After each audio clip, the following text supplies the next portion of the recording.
मद्रराज। कौन है आप? आपकी सेविकाएं। आपकी यात्रा बहुत लंबी है, आपकी सेवा के लिए आए हैं, आपको आपके गंतव्य स्थान तक पहुंचाने। किसने आपको भेजा है? वासुदेव।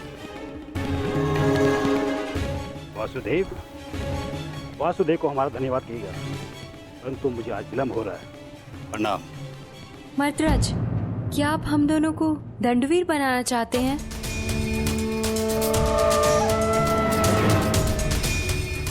और वैसे भी युद्ध प्रारंभ होने में अभी कुछ दिन शेष हैं। मद्रराज, कहीं आप ये तो नहीं मानते कि हम इतने सुंदर नहीं हैं कि आप हमें आपकी सेवा का अवसर प्रदान कर सके? मद्रराज, युद्ध में जाने से पहले आपकी थकान का शांत होना बहुत आवश्यक है। तो क्या आप हमें ये अवसर प्रदान नहीं करेंगे?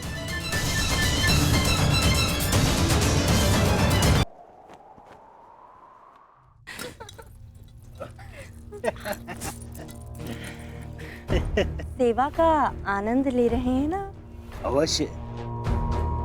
मुझे आशा नहीं थी कि वासुदेव भी इतने रसिक स्वभाव के हैं। महाराज, आपका ये पात्र मदिरा से रिक्त क्यों है?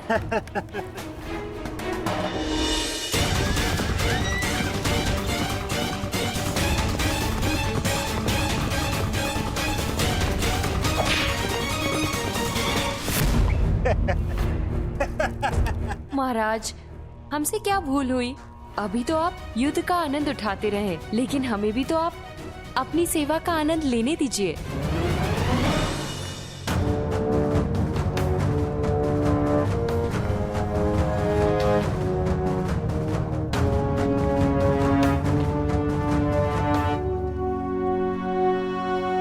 प्रणिपात मद्रराज।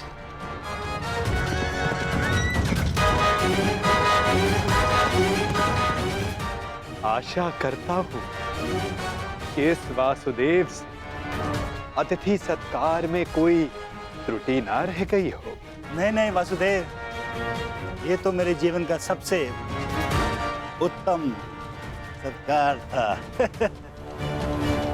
मैं अति प्रसन्न हूँ कि ये युद्ध मैं आपकी तरफ से लड़ रहा हूँ, और युद्ध के पश्चात मैं एक बार फिर से ये सत्कार लेना चाहूंगा।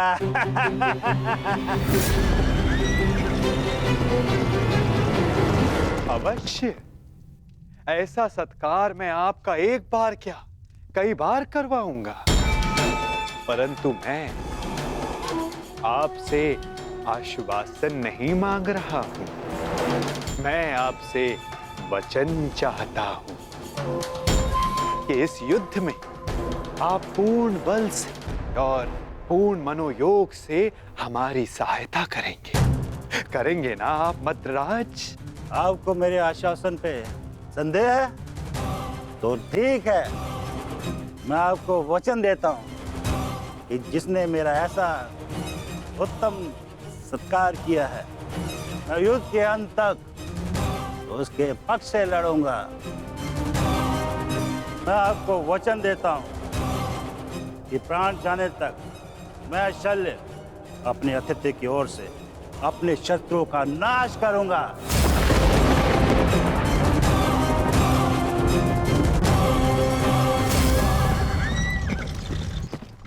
उत्तम, अति उत्तम। धन्यवाद मद्रराज, धन्यवाद। धन्यवाद मद्रराज, धन्यवाद।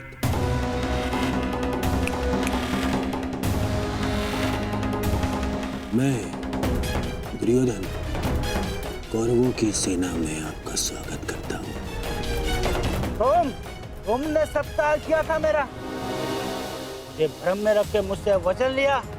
छल किया है तुमने मेरे साथ, छल किया है वासुदेव ने पांडवों के साथ, छल। ये वो छलिया वासुदेव नहीं, ये है मेरा मित्र पुंडरीक वासुदेव।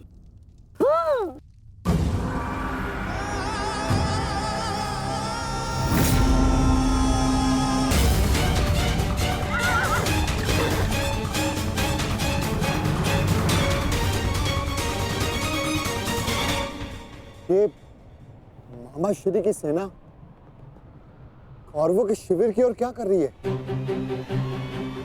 देश, ये सोचने का नहीं, बढ़ने का समय है। मैं तुम सबको महाराज शांत हो जाइए, शांत।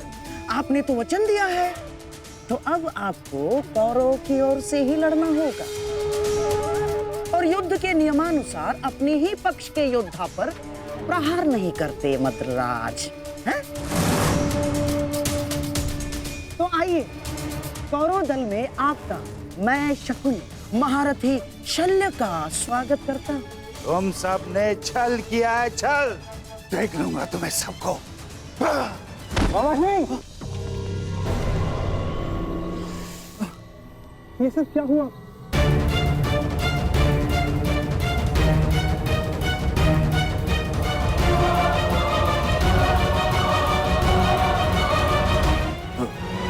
पुत्र नकुल, मैं मगधराज कदाचित हिचकिचा रहे हैं।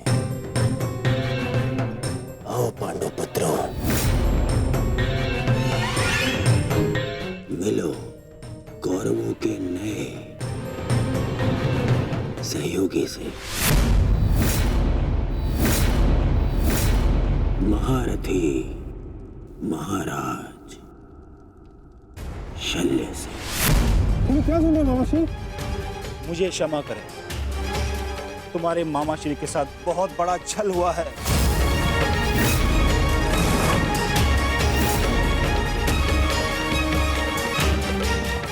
मुझे भ्रम में रखकर वचन लिया गया है मुझसे। भ्रम से ही सही, परंतु आप वचन के भार से बद्ध हैं मद्रराज। दुर्योधन, तुमने हमारे साथ छल किया है। मामा श्री ने सबसे पहले हमें आश्वासन दिया था। शांत विकोदर, शांत। पांडवों को आश्वासन मिला था, परंतु कौरवों को वचन मिला है विकोदर, वचन। और वचन वचन होता है, उसे तोड़ा नहीं जा सकता। परंतु यदि महाराज शैल्य वचन भंजक होने का कलंक अपने मस्तक पर लेना चाहते तो वो यहां से जा सकते हैं। परंतु युधिष्ठिर, तुमने तो इस युद्ध को धर्म युद्ध का नाम दिया है, तो क्या तुम अपने मामा का वचन भंग करने का अधर्म अपने मस्तक पर लेना चाहोगे? बोलो युधिष्ठिर।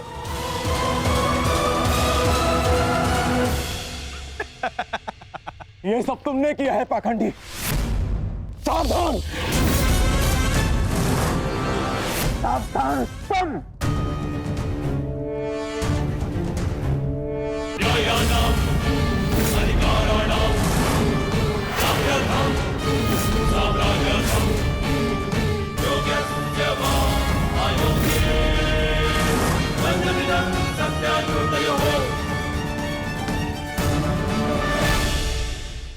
बहुत हो गया, बहुत हो गया इन पांडवों का।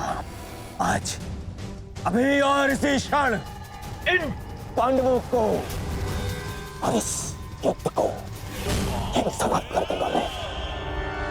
और मुझे भी कोई कारण नहीं दिखता कि मैं तुम दोनों को अभी उसी समय समाप्त न कर डालूं। कारण है मेरे पास भीम, है कारण, परंतु वो कारण मैं तुम्हें नहीं बताऊंगा, तुम्हारे ज्येष्ठ भ्राता युधिष्ठिर को बताऊंगा। क्यों धर्मराज, आप तो स्वयं धर्म के प्रतीक हैं। आपसे ऐसे अधर्म की आशा नहीं की थी मैंने। और धर्म आपने किया है मामा श्री। आपने मामा श्री शल्य को अपनी चाल में फंसाया। कोई छल नहीं किया, कोई अधर्म नहीं किया है मैंने।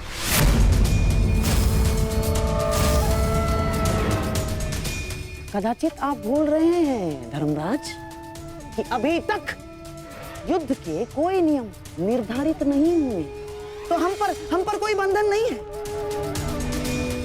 हम अपना पक्ष बढ़ाने को पूर्ण स्वतंत्र हैं। और हमने जो कुछ भी किया ना धर्मराज, वो हमारा अधिकार था। और क्या किया हमने? हैं? हमने केवल और केवल एक अतिथि का सत्कार किया, बस।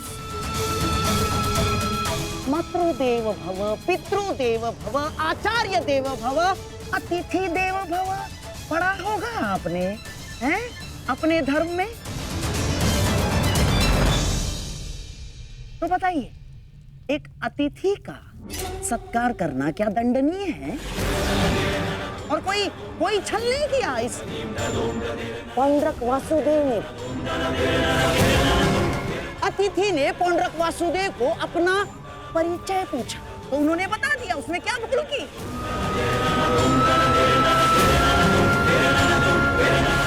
और हाँ, आपके मामा श्री शल्य पर हमने कोई दबाव नहीं डाला। ना ना ना ना ना ना, बिल्कुल दबाव नहीं डाला। अपितु हमारे आतिथ्य से प्रसन्न होकर हमारे साथ रहने का उन्होंने हमें वचन दिया स्वयं।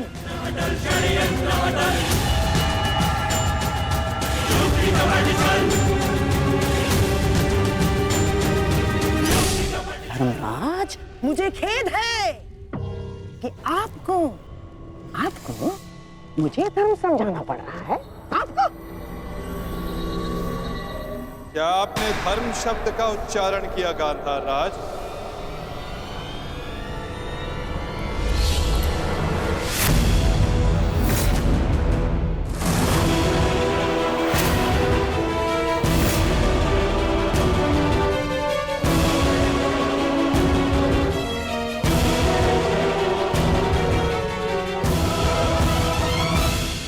धर्म अधर्म का ज्ञान आपके मुख से सुनकर आश्चर्य हुआ, उनके मुख से जिन्होंने स्वयं कभी धर्म की सीमा का मान न रखा, न राजभवन में, न उत्तराधिकारी के चुनाव में,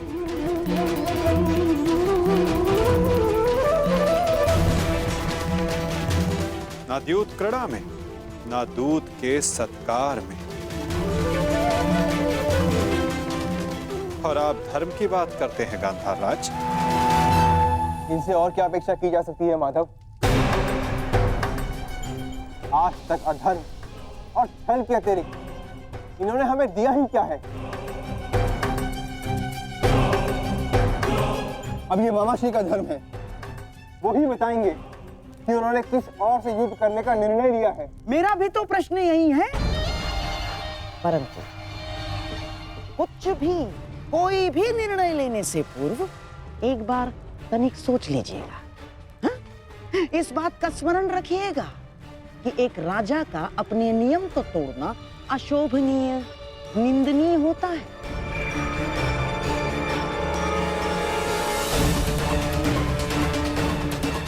कैसे आपकी प्रजा आपका सम्मान करेगी जो राजा अपने दिए हुए वचन को तोड़ देता है, दिए हुए वचन से पलट जाता है? क्या क्या मुख लेके जाएंगे आपके प्रजा के समक्ष आप? तो युद्ध में आप किसका साथ देंगे? अपने भांजों का या अपने वचन का सम्मान करेंगे, मान करेंगे? पुत्र नकुल, मुझे क्षमा कर दो, परंतु मेरे पास कोई विकल्प ही नहीं है।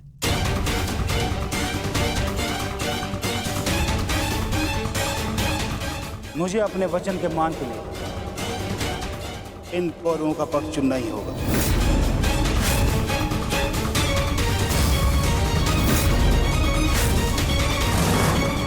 तो ठीक है मामाश्री, अब हम भी आप पर प्रहार करने के लिए सज रहेंगे।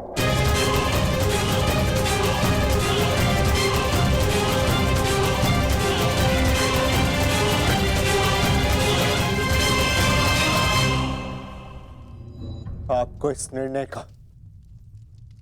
गंभीर परिणाम भुगतना होगा। ये मेरी प्रतिज्ञा है।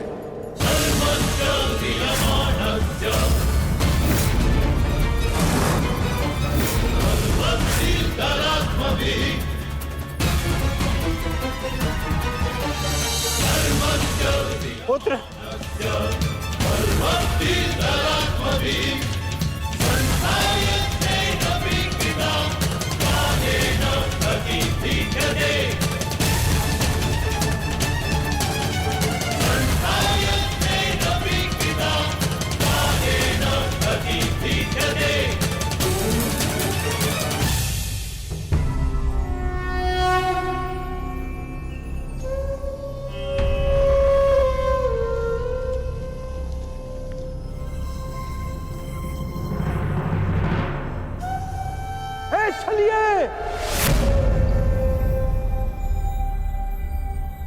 तू कहां चल दिया? छलिए कृष्ण,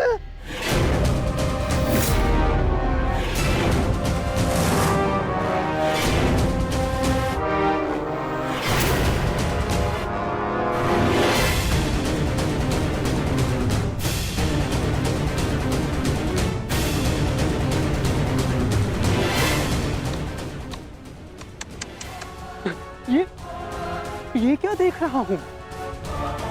वो कृष्ण जिसके मुख से मुस्कान कभी जाती ही नहीं थी, आज वो इतना गंभीर मुख बनाकर बैठा है, इतना विद्रूप मुख बनाकर बैठा है। तनिक सोचो, युद्ध के पूर्व ही तुम्हारी ये दशा है, तो युद्ध के पश्चात तुम्हारी कैसी दशा होगी? अब मुझे तुम्हें देखकर क्रोध नहीं आता, दया आती है, दया।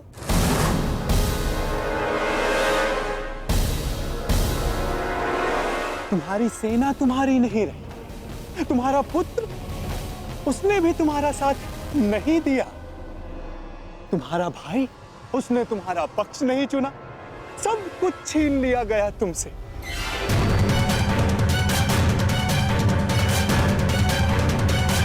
अरे हाँ, मुझे तो अभी स्मरण हुआ, तुम तो बड़ा मायावी बनते हो ना, तो क्यों नहीं रोक लेते ये सब? हाँ, रोक लो, रुको।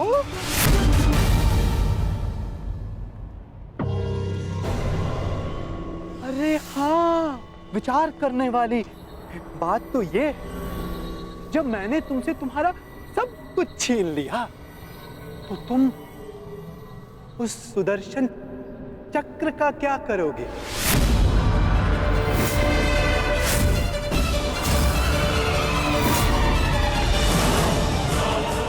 क्या करोगे तुम उस सुदर्शन चक्र का? मेरी वस्तु मुझे वापस दे दो, मुझे मेरा सुदर्शन चक्र वापस दे दे पाखंडी कृष्ण। बस पाखंडी, मत भूल तू किसके समक्ष खड़ा है। शांत, शांत बालक, शांत। ये मत भूलो, जब दो महापुरुष अति मानव वार्ता कर रहे हो, तो एक साधारण बाण चलाने वाले को मौन रहना चाहिए।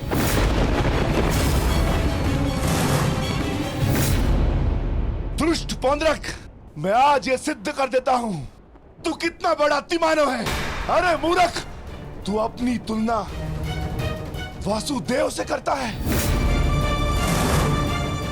यदि साहस है तो आ और आके मुझसे युद्ध कर।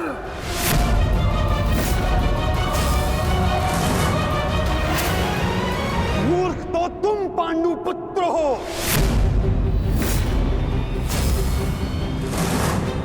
जो ये कभी नहीं समझ पाए कि कोयला कौन है और हीरा कौन, स्वर्ण क्या है और ताम्र क्या है। तुम सब अपनी आंखें खोल के देखो, ये जो तुम्हारे समक्ष खड़ा है, ये छलिया है, और मैं ही हूं वास्तविक वासुदेव, पौंड्रक वासुदेव, महाशक्तिमान, महाबलशाली, इस सृष्टि का वास्तविक रचयिता मैं ही हूं।